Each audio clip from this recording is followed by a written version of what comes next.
Segundo Samuel, capítulo 6. Vou pedir que você mantenha aberta a sua Bíblia. Eu quero explanar alguma coisa para você aqui hoje. A partir do verso 1 diz assim: Tornou Davi a juntar todos os escolhidos de Israel em número de 30.000. Dispôs-se com todo o povo que tinha consigo, partiu para Baalá de Judá, para levarem de lá para cima a arca de Deus, sobre a qual se invoca o nome do Senhor dos Exércitos. A ênfase desta passagem está no fato de Davi ter se firmado no poder. E a primeira coisa que ele faz ao se firmar no poder como rei é tentar trazer a arca da aliança de volta para Jerusalém. A arca, para você compreender isso, ela vai aparecer no cenário bíblico a partir da ordem que o Senhor deu em Êxodo 25:10. Deus deu a Moisés a ordem para que este viesse a fabricar a arca.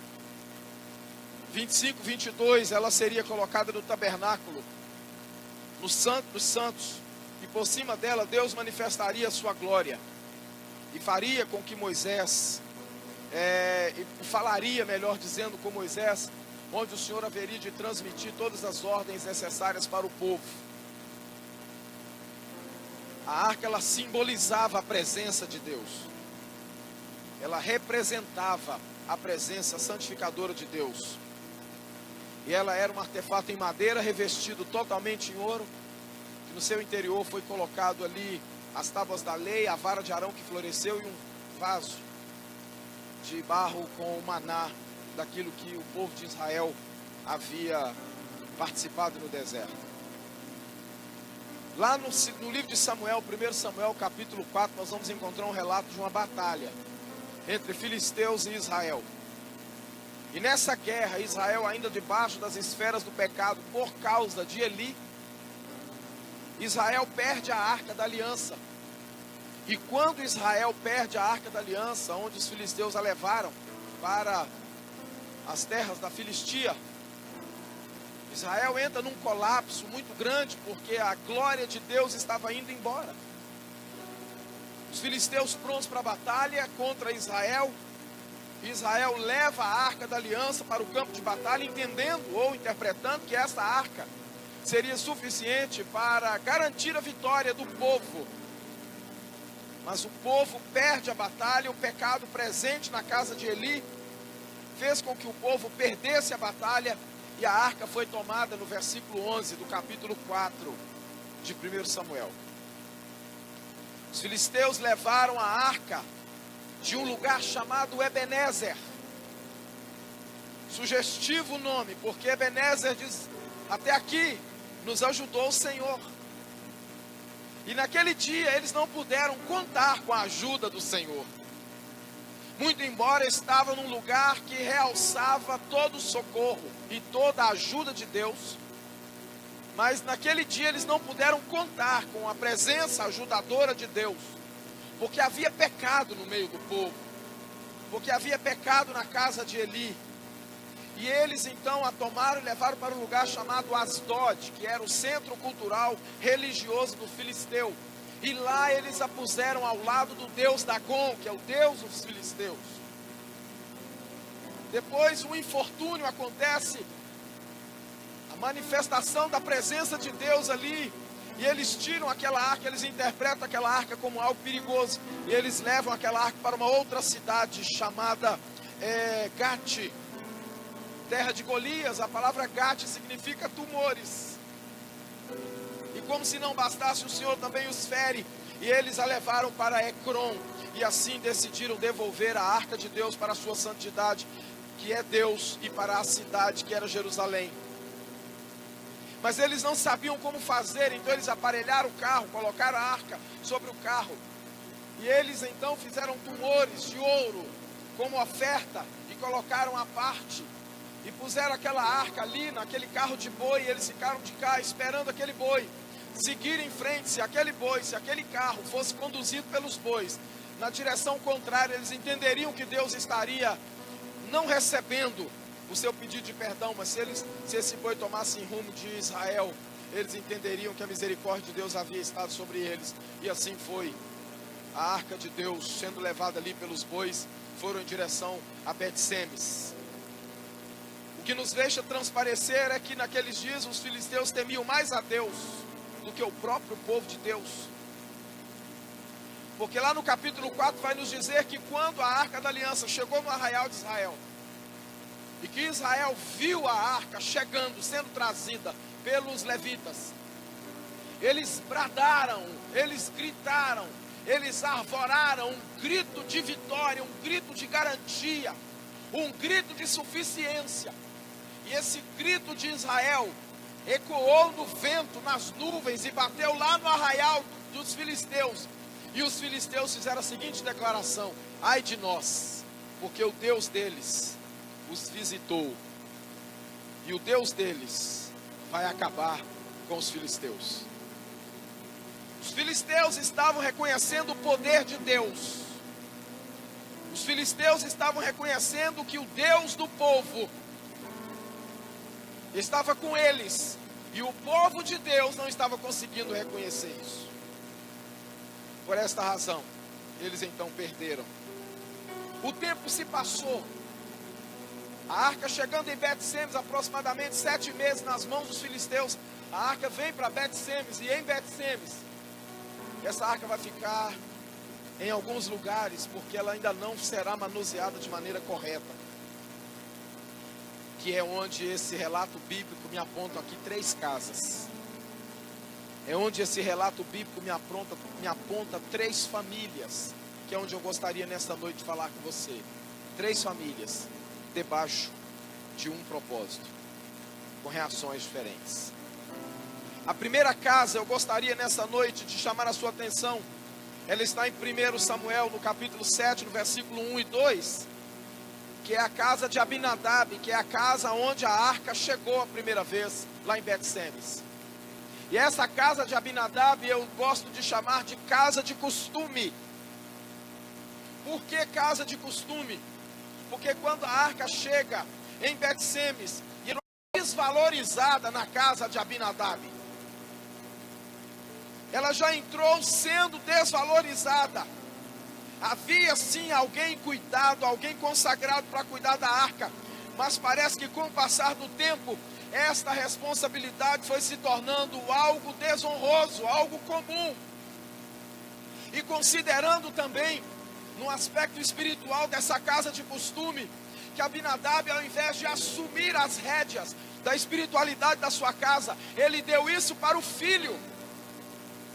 Ele entregou a responsabilidade do zelo, do cuidado e da preservação da arca, que simboliza a presença de Deus, para o filho.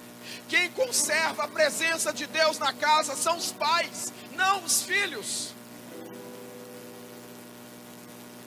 Quem luta para manter a santidade da presença de Deus no lar, é comum que isso seja atribuído aos pais e não aos filhos. Eles são jovens, as preocupações deles são outras, e as preocupações espirituais da juventude não é com família, é com eles mesmos. Mas acontece que o senhor Abinadab, ele fez o favor de pegar a arca, aquele artefato que simboliza a presença de Deus. Milagres estão relacionados à presença da arca, do tipo travessia do Rio Jordão. E o senhor Abinadab, ele pega isso e ele entrega toda essa dinâmica, ele entrega toda essa autoridade na mão de um filho. Ao invés de ser ele o curador, o cuidador daquele instrumento, ele entrega na mão de quem não teria a devida responsabilidade para cuidar. Por isso eu digo que a arca já entrou desvalorizada na casa de Abinadab. Quantos pais estão lançando sobre filhos responsabilidades que são deles? Quantos pais estão debruçando nos ombros de filhos responsabilidades espirituais que são deles, os pais, e não dos filhos? Quantos pais estão fazendo o caminho reverso, um movimento reverso, porque a Bíblia vai nos dizer que é pai quem dá destino ao filho, mas nós estamos vendo hoje, nos dias atuais, que é filho que está dando destino ao pai. Quantos pais estão colocando seus filhos como escudos, colocando seus filhos na linha de frente e vindo atrás, sendo que esse filho, ele deveria ser escudado, guardado, protegido por esse pai. Mas o que acontece é que muitos pais hoje estão pegando seus filhos e colocando em linhas de frente, para que esses pais possam vir amparados por alguns benefícios que estes filhos têm. Isso é antibíblico. Isto é antibíblico. Não me venha com essa de que Deus está abençoando, porque Deus não abençoa ações antibíblicas. Existe uma diferença entre Deus abençoar e as coisas darem certo. Isso é antibíblico. E eu não posso negar a verdade da palavra de Deus nessa noite para você, meu amado irmão, meu querido ouvinte. É antibíblico. Isso é tão antibíblico que chega a ser sociológico, porque hoje é comum, ou melhor, sempre foi comum, o filho sepultar o pai. Mas olha a situação quando é o reverso. Olha quando é o pai que sepulta o filho, parece que a dor é muito maior. Porque a ordem natural dos eventos é o filho sepultar o pai, e não ao contrário. É antibíblico.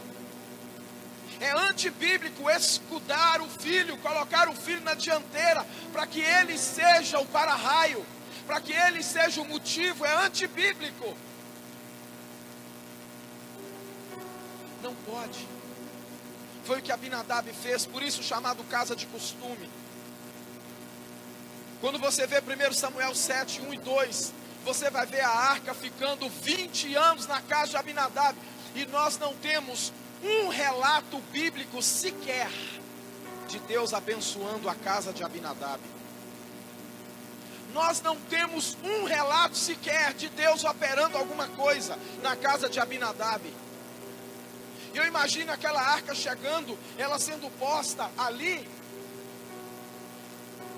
Eu imagino que na sala, e aquela meninada correndo para lá e para cá, Uzá, Aiô, Eleazar, corre de lá, corre de cá, esbarra na arca, coisa que só levita podia pegar, esbarra naquele negócio, vem para a sala comendo um doce,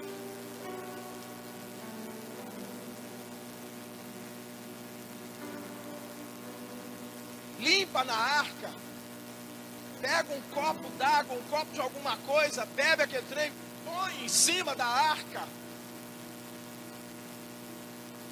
Completo descuido, 20 anos. Sabe o que é isso? Banalização do sagrado, costume das coisas sagradas, costume com o sagrado, costume com o que é espiritual. Eu imagino a família de Eleazar passando, a família de Abinadab passa para lá, passa para cá, choveu.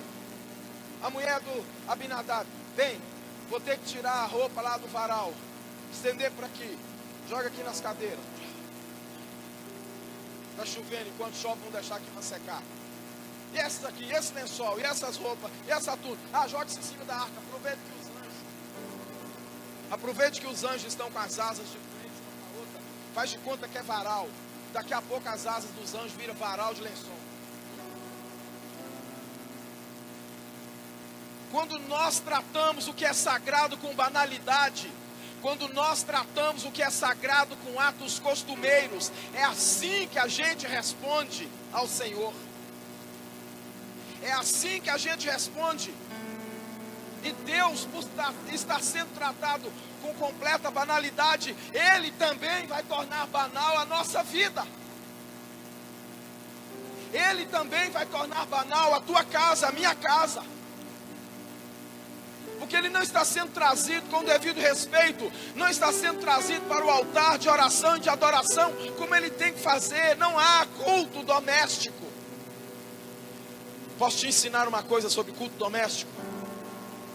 Para abrir um pouco o teu entendimento, para eu passar para outra casa rapidinho. Deixa eu te ensinar alguma coisa sobre culto doméstico. Lá no Éden, a cultura do Éden não era uma cultura extrativista, não era uma cultura de extração. Não era só pegar, comer e jogar o caroço fora, pegar, comer e jogar o caroço fora, pegar, comer e jogar a casca para virar adubo. Não era só isso, não. A cultura do Éden não era uma cultura extrativista. Para nós que já estudamos história, hoje eu estou bem voltado para a história, né? História do Brasil fala da cultura extrativista que os portugueses implantaram no Brasil, levando ouro, pau-brasil, em troca de pente, em troca de espelho e garrafa de cachaça. Com isso carregou o pau-brasil todo. Levou as riquezas do Brasil quase todas. E largava um espelhinho, uma garrafa de pinga e um pente. O índio tomar, beber, olhar no espelho e pentear o cabelo. E ótimo. E os navios portugueses atolados de pau-brasil. Os palacetes, as casas, né? O povo da alta estirpe lá em Lisboa, lá em Portugal, com as casas, com aqueles pisos tudo avermelhado, tudo bonito, tudo natural, de pau-brasil. E os índios tudo bebo. Os índios tudo bebo, com as garrafas tudo já terminando, com as meiotas deles. O Éden não tinha cultura extrativista, o Éden tinha cultura de cultivo. E uma das palavras hebraicas para culto é cultivar. Quem cultiva está preservando. Quem cultiva está conservando. Então me permita usar uma das palavras hebraicas para culto, para eu te mostrar aqui um tipo de culto. Às vezes você vê alguém falando assim: fulano, você não faz o culto no lar. Talvez o filho está grande, não te ouve mais, mas pastor, que luta trazer para a presença de Deus. Que dificuldade fazer ficar quieto para um culto. Enquanto está sob seu domínio, amém, glória a Deus, vai lá, orou, ensinou, só Jesus é o caminho, amém. Mas veja bem um tipo de culto, porque culto é cultivar a presença de Deus. Nós estamos aqui hoje preservando a presença de Deus no nosso meio. Isso é culto. E às vezes nós achamos que culto doméstico, nós temos que chegar em casa e fazer isso que nós estamos fazendo aqui lá. E na verdade às vezes não vai fluir, não vai ter jeito. Mas preste atenção. Você entra no seu carro. E marido, mulher e filhos. Puxa o cinto, fivelou o cinto. Vai dar uma passeada, vai dar uma viajada. A família está junto, está todo mundo ali. De repente, liga o rádio. Aí liga o rádio, aí vem uma canção. Vem uma canção lá. Uma canção do tipo dó. Eu sei que a sua vida por aí não é tão fácil de seguir, mas adiante você tem que ir. Jesus é quem te ama e te quer bem. Chuvas de bênçãos Ele tem pra te dar. Aí automaticamente aquela música flui alguma coisa ali. A esposa está do lado e fala assim: nossa Deus, essa música me lembra daquela vez que nós estávamos naquela prova que tivemos que ter aquelas madrugadas. Marido fala: realmente, eita tempo em que a gente tinha que orar e a música tocando. Daí a pouco os meninos falam: pai, mãe, eu sei que passou aquela época, mas só lembra daquele outro milagre que Deus fez? Lembro. Mãe, a senhora lembra daquela vez que a gente teve que fazer assim, assim, oramos e Deus operou? Me lembro. Isso é um culto. Isso é um culto. Porque você está cultivando a presença de Deus ali naquele carro. Isso é um culto. O pai não precisou abrir a Bíblia no Salmo 119. A mãe não precisou abrir o inário no hino número 319 para cantar Deus enviou seu filho amado. E nenhum menino ficou enfadado lá atrás, assim, esperando acabar. Sabe por quê? Porque a presença de Deus foi cultivada ali através dos testemunhos. Isso é um culto. Culto é cultivo. Culto é preservação da presença de Deus. É o que não acontecia na casa de costume. Chega um momento na vida da família que parece que a presença de Deus se torna algo comum, inexpressivo, sem temor. Mas esse texto também me fala de uma outra casa que eu gostaria nessa noite de destacar. Lá no verso 16 é a casa onde apenas um adora. Davi está agora correspondendo a todas as expectativas de Deus. Ele quer trazer a arca da aliança para Jerusalém. A arca já saiu da casa de costume. Ela já não está mais na casa de Abinadab. Davi está querendo trazer a arca da aliança. Ele vai montar todo um aparato. E Davi vai festejar, ele vai celebrar. Ao contrário do que se pensa, Davi não entra nu ou só de cueca, dançando em Jerusalém, como se fala. Davi, quem eu sei? Davi tirou apenas a túnica. Ele só tirou o manto superior, só isso que ele fez. Para ele, adorando a Deus em Jerusalém, e a arca sendo trazida pelos filisteus, entrando em Jerusalém. Davi está louvando, Davi está cantando, Davi está feliz, porque tem 20 anos e 7 meses que aquela arca é tirada de Israel. Davi está feliz, porque ele está sendo o rei privilegiado em devolver a presença de Deus ao povo. Então ele está cantando, ele está adorando. Mas acontece que na casa onde apenas um adora, preste atenção nisso aqui. Preste atenção nisso aqui. Como dizia minha avó Albertina, põe sentido no que eu vou te falar. Na casa onde apenas um adora, o outro não consegue acompanhar a mesma esfera de culto. O outro não consegue acompanhar o mesmo raciocínio. Então a esposa de Davi, Mical, ela está lá em cima na janela, olhando Davi entrando em Jerusalém. Lá, lá, lá, lá. Ele é o rei da glória. E ela olha aquilo e diz o texto bíblico que ela abomina Davi, ela rejeita Davi, ela despreza Davi. Na casa onde um adora, apenas um adora, o outro despreza. Davi e Mical são duas pessoas de realidade muito diferente. Porque Mical, ela foi entregue a Davi, muito embora ela o amasse, mas ela foi entregue a Davi. Ela custou 100 prepúcios masculinos de soldado filisteu. E Davi vai lá e mata 200 filisteus e retira os prepúcios. Ele fez uma operação de fimose. Para ficar claro para você.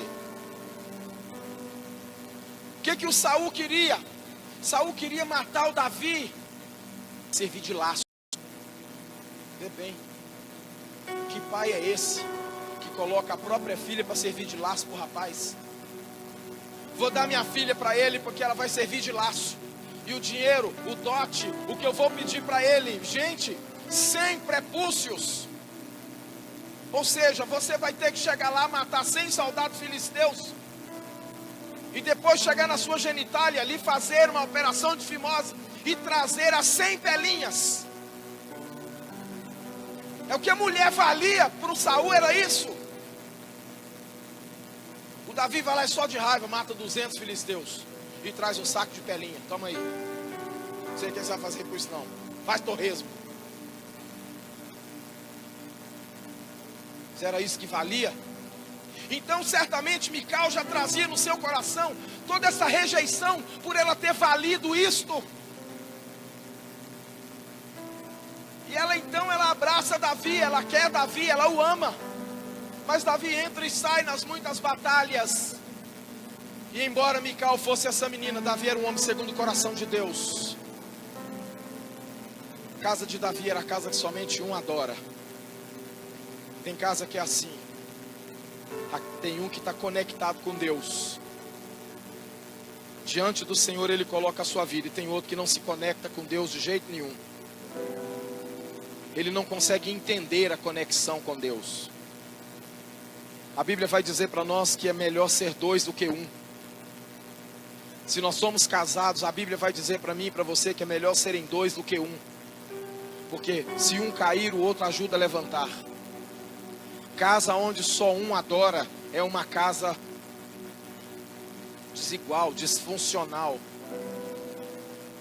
E a casa de Davi era esse tipo de casa. Casa onde apenas um adora. Como é que está lá?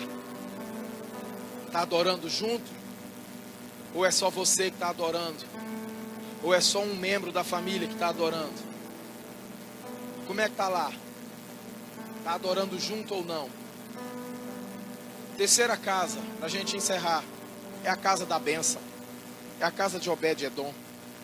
A gente volta um pouquinho nos versos 10 e 11. Depois do infortúnio do boi ter tropeçado, Uzá ter segurado a arca, Deus já estava irritado com aquilo. Deus mata Uzá. Por que, Deus, o Senhor faz isso? É porque desde o momento em que a arca chegou na casa de Abinadab, ela já chegou pelos métodos errados. Tudo bem que foram filisteus que enviaram, mas Abinadab deveria ter tratado a arca da presença de Deus com maior desvelo, com maior cuidado, com maior esmero, com maior temor, com maior reverência. Mas olha bem, do jeito que a arca chegou na casa de Abinadab, ela foi dispensada sobre carros. Ela foi tirada de lá do jeito que chegou, da maneira que ela foi trazida, ela foi tirada. Que eu me refiro, os mesmos métodos. Carro novo, coloca ali, chegou com boi, então vamos botar boi também. Chegou num carro de boi, então vamos botar um carro de boi também. E coloca aquilo tudo. O boi tropeça no caminho, vai cair, a arca chiou. Uzá, cheio de boas intenções. Agora eu te pergunto, já que tinha um consagrado para cuidar da arca, por que não foi esse bendito consagrado? Já que ele era consagrado para cuidar, por que ele não cuidou então na hora que a arca chiou? Tinha que ser o outro. Tinha que ser Uzá. Deus irrompeu a sua ira, acabou com aquilo ali, matou Uzá. E no meio do caminho eles encontram uma casinha, um vilarejo. Eu imagino Davi chegando, montado no seu cavalo, com seus muitos homens, 30 mil homens. E ele passa, tem a casinha lá na beira da estrada, ele olha. Lá dentro tem um senhorzinho. E aquela cavalaria está chegando, aproximando da porteira, na beira da estrada. O filho desse homem sai, quando vê aquela cavalaria toda, volta correndo para casa. Pai, o senhor não sabe quem está vindo ali. Ou melhor, o senhor não sabe quem está passando ali. E de repente não é passando, a porteira abre. E agora o rei de Israel está entrando. E sai Obed-Edom na varanda, e quando ele olha, a única coisa que ele tem que fazer é se prostrar, porque o rei de Israel está no quintal dele. Deve que ele olha atrás do rei de Israel assim, a arca da aliança está lá. E o rei de Israel fala: como é que é o nome do senhor? Seu servo se chama Obed, ou seu Obed. Nós estamos num dilema aqui agora. Nós estamos num impasse muito grande, seu Obed. Nós estamos precisando chegar com essa arca em Jerusalém, mas agora o Senhor acabou de agir ali de uma forma reprovatória. Nós podemos deixar essa arca na sua casa até que nós saibamos o que fazer para pegá-la de volta. Seu Obed vira e fala: pode, rei. Pode deixar na minha casa. Eu imagino o Obed entrando lá na sala, varrendo aquela área toda, levantando os meninos, igual quando chega a visita na casa, que a gente levanta os meninos do sofá. Sai, meninos, vai lá, não sei para onde, menino, né? E senta aqui, seu rei. Pode botar essa arca ali no canto, deixa ela ali. E Davi vai, deposita aquela arca ali no canto. Sai Davi. E eu acho que Obed deve ter passado naquela sala e toda hora olhado para aquela arca. Obed sabia o valor da representatividade daquele artefato na casa dele. A Bíblia vai ser clara em dizer para nós que a arca ficou na casa de Obed só 3 meses. E Deus abençoou ele, a sua família e tudo o que ele tem. Sabe por quê? Porque a arca não entrou apenas na casa de Obed, ela entrou no coração de Obed-Edom. E ele tratou aquela arca com referido respeito. Ele tratou aquilo com a referida santidade. Você está entendendo o nível de bênção que Deus quer te colocar? Você está entendendo que Deus quer fazer da sua casa não mais uma casa de costume? Que Ele quer fazer da sua casa não mais uma casa onde apenas um adora, mas Deus quer fazer da sua casa uma casa de bênção. Deus quer fazer da sua casa uma casa de bênção. Sua casa não será mais casa de costume, se você olhar para a santidade de Deus e ver que Deus é novidade de vida para você todos os dias. E se porventura nessa noite existe alguém aqui que está tratando a Deus com ações costumeiras, convite do Espírito Santo para você nessa noite é que você permita que Deus venha te surpreender. Deixa o Espírito Santo de Deus te surpreender. Deixa Ele impactar você com suas surpresas. Chega de ser casa de costume. Casa que você levanta e deita sabendo como é que vai ser. Chega de ser casa onde apenas um adora. Casa onde apenas um invoca a presença de Deus e o outro não. O cônjuge está lá, paga preço, chama para jejum, chama para oração. E a outra parte do cônjuge está lá completamente indiferente. Que casa é essa que só um paga o preço, irmão? Que casa é essa que só um adora? Que casa é essa que só um recebe o Senhor e o outro despreza o que está sendo feito? Mical desprezou Davi. Quantas pessoas têm desprezado uns aos outros? Pais desprezando filhos, filhos desprezando pais, cônjuges desprezando entre si. Deus não quer isso para você, Deus não quer isso para a sua vida não. Deus não quer isso para a sua casa não. Deus não quer isso para a família. E se Deus vai tratar isso, como Ele vai tratar, eu sei que vai. Pode ter certeza que Ele vai usar você mesmo, porque é a partir de você que Deus precisa fazer essa obra. Não espera mais um profeta bater no teu portão, bater palma lá, ir lá te oferecer um momento lá, orar, ler um texto. Não, Deus pode até mandar. Mas tem uma coisa que eu fico encabulada com ela, irmão, e que eu gostaria que você também ficasse. Até que dia Deus vai precisar falar, Deus vai precisar repetir determinados assuntos com determinadas pessoas? Até que dia Deus vai precisar falar a mesma coisa? Até quando Deus vai precisar ficar mexendo em determinados assuntos? Porque assunto que Deus mexe repetidamente é casa de costume. Casa de costume é assim. É casa que Deus constantemente tem que ir lá. E quando Ele vai, Ele fala a mesma coisa. Vai indo, a gente já vai perdendo a vergonha. Vai indo, a gente já vai perdendo o brio, o sangue. Porque é Deus chegar, o assunto é o mesmo. Deus não muda o disco. Deus não vira o disco, não desliga a vitrola.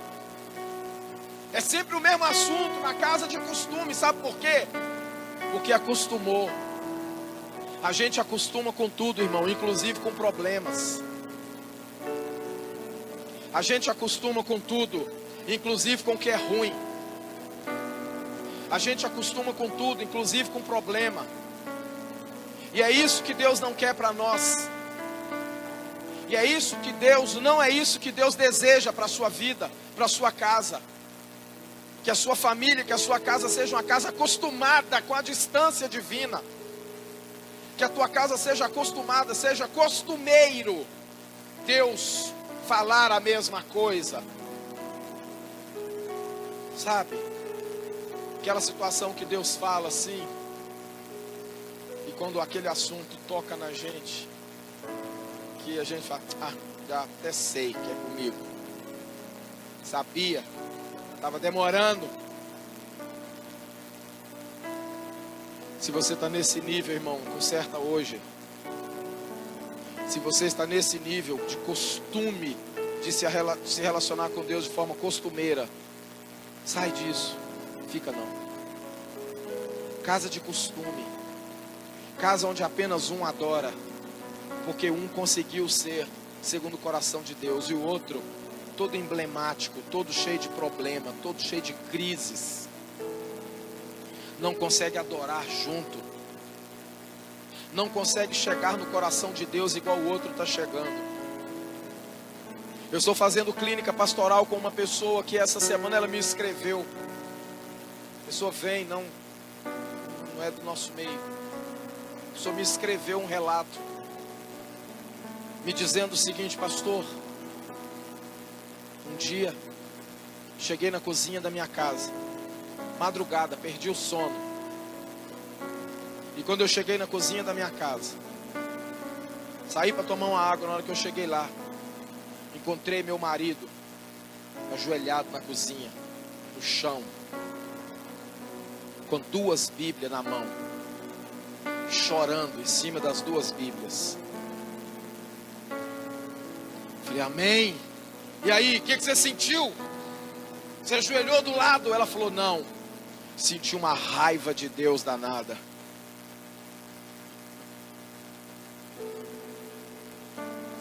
Senti uma raiva de Deus danada. Falei, por quê? Não sei. Falei, eu sei. Porque você aprendeu a se relacionar com Deus por meio de serviço. E ele aprendeu a se relacionar com Deus por saber quem ele é. E eu disse isso para ela. Falei, por muito tempo a sua casa foi casa onde apenas um adora. Ela falou, foi mesmo, pastor, por muitos anos. A minha casa foi casa onde apenas um adorava.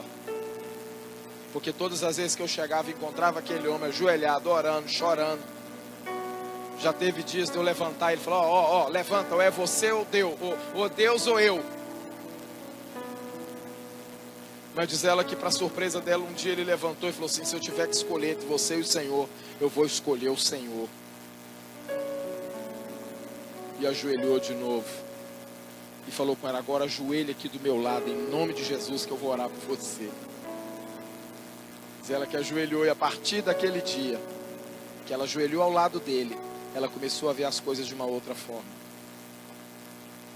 Casa onde apenas um adora, só tem um conectado. O outro está perdido. Perdido nos pensamentos, perdido nos afazeres, perdido nas preocupações da vida, perdido nos dilemas da vida. Enquanto um está adorando, o outro está voando, pegando borboleta. Casa boa é a casa da bênção. É a casa onde você chega, todo mundo adora. Deus é sempre elemento surpresa. E as coisas acontecem no fluir da graça de Deus. Você poderia ficar de pé, por favor?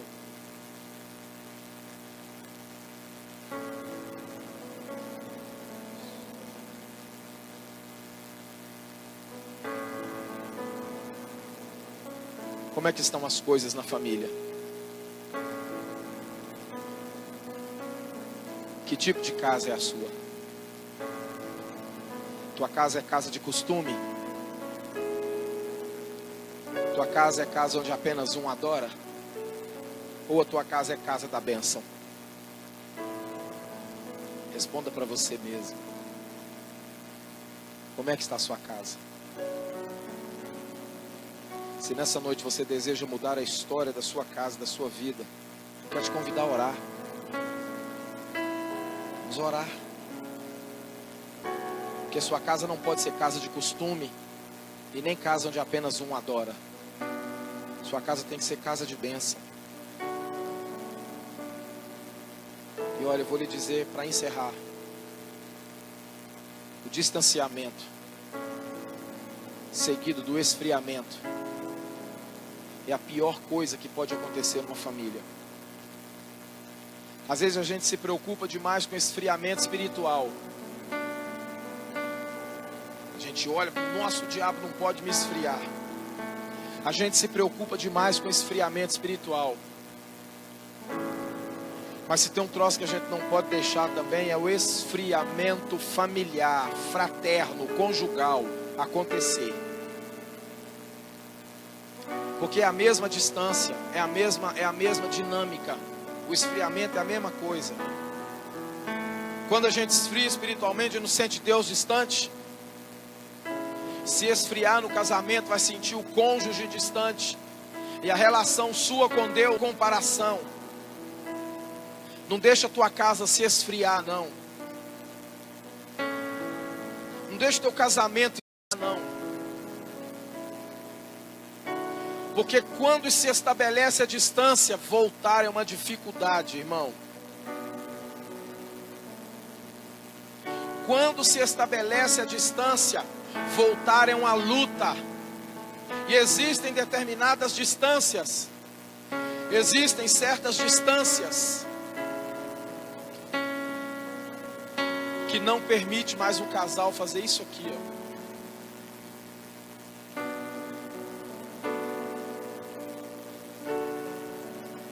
Quando isso aqui não é mais possível,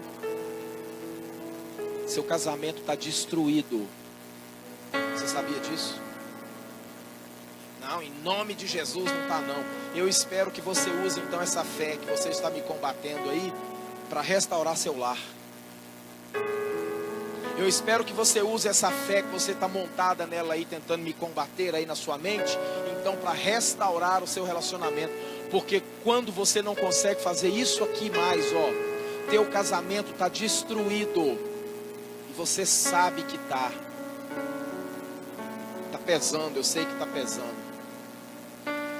Você sabe que está destruído, porque olha, não tem isso aqui, ó. Não estou falando disso aqui não.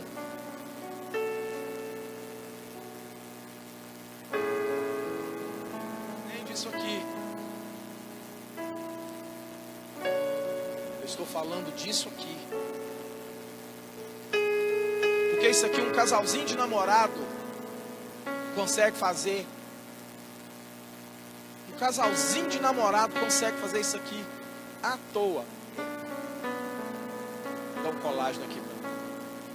Um casalzinho de namorado, adolescente, consegue fazer isso. Não deixa não. Não deixa não. Pega o cônjuge, anda de mãos dadas, vai passear de mãos dadas.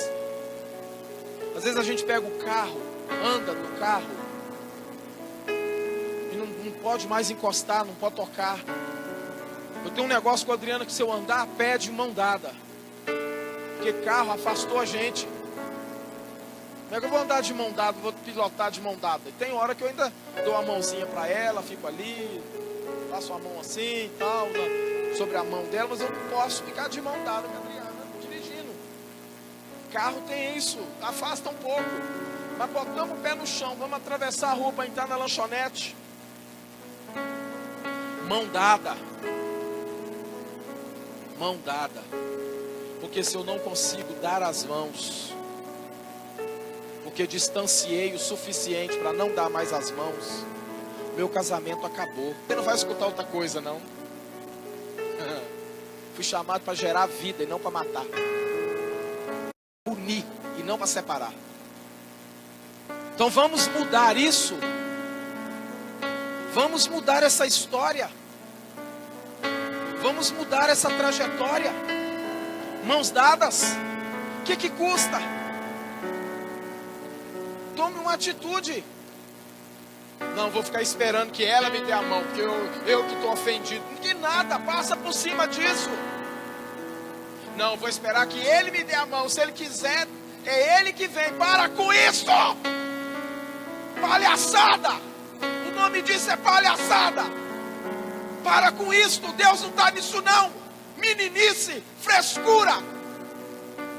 Deus não está nisso. Ou une, porque está casado. Ou une, porque está casado. É a mesma carne, é uma só carne. Ou então vou chegar lá em casa hoje, vou ter uma faca boa que tem lá, e vou dar uma passada no ombro aqui, vou ver se eu arranco o braço direito, pelo menos eu fico mais leve um pouco. Uma só carne, a gente não pode ferir um ao outro. Se eu firo a Adriana, é a mesma coisa de eu estar me espetando com alguma coisa. E quando eu sou meio duro com a Adriana, quando eu sou meio incisivo com ela, quando ela chega para mim e fala assim: você me machucou muito. Nossa, mas me dá uma vontade de sair correndo e pular aquela varanda lá embaixo, assim, pá, arrebentar todo. De tanta raiva que me dá de mim mesmo. Porque ela não tem outra palavra para falar. Ela diz assim: você me feriu muito. Essa frase me rasga todo. André, essa frase me mata, me dilacera todinho. Você vira para mim e fala: você me feriu demais com isso. E eu firo mais a Adriana do que a Adriana a mim. Para com isso, irmão. Por favor. Sua casa é uma bênção. Sua casa é uma bênção. Sua casa é uma bênção. Sua família é uma bênção. Eu não posso deixar de falar isso para você. Seus filhos são uma bênção. Não distancia não. Não esfria não. Fica junto. Se você estiver próximo ao seu cônjuge aí, você poderia dar a mão? Poderia fazer?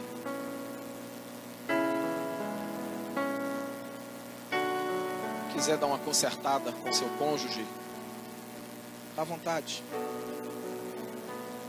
Quiser abraçar, que bom que você está aqui do meu lado. Isso, juventude. Se vocês quiserem sentar, vocês não têm cônjuge mesmo. Vocês são filhos abençoados. Mas se você quiser estar junto aí, ó, abraçar, fica junto, irmão. Fica junto. Cuida um do outro. Sabe por quê? Porque a vida é muito curta. A vida é muito curta para a gente não cuidar um do outro. Sabe por quê? Porque a gente morre. Vem outro e cuida. Cuida melhor do que a gente. Faz o que a gente não faz. Pela metade do preço. Leva no shopping todo fim de semana. Coisa que a gente não faz. Com muito custo, uma vez no mês. No ano. Vem outro e promete mundos e fundo. E nós não temos nem o mundo e nem o fundo para prometer. E vem outro e promete e cumpre. A vida é muito curta para ser vivida de qualquer maneira. Olha, muitos de nós aqui, irmão, já vivemos mais da metade do que se tem que viver. Eu não acho, eu não espero viver mais 47 anos, não. Eu não. Você quer, daí? Você vai viver 200 anos, daí. Você vai viver 300 anos, igual tartaruga, 300 anos vivendo. Viu? De vida longa, tartaruga de vida longa eu tô falando, não é pela ligeireza não. Irmão, abençoa seu cônjuge, sua casa. Filhos, se vocês quiserem chegar perto do pai aí, da mãe, vai lá. Pode ficar juntinho se desejar, que eu vou orar pela família aqui agora. Que nós precisamos rapidinho fazer o bebê. O bebê. Culto do bebê, ué. Fazer o bebê que eu falo é... Desculpa. Mas a mente também tá que tá, hein? Nosso Deus. Minha mente está no trono agora, irmão. Minha mente está aqui embaixo, não.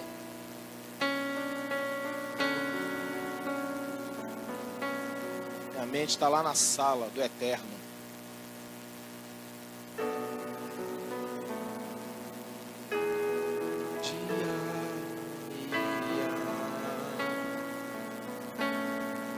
Faça do meu coração tua casa todo dia. Esteja à vontade pra ficar e nunca mais partir. Pois a casa que um dia te receber nunca mais saberá viver sem ti.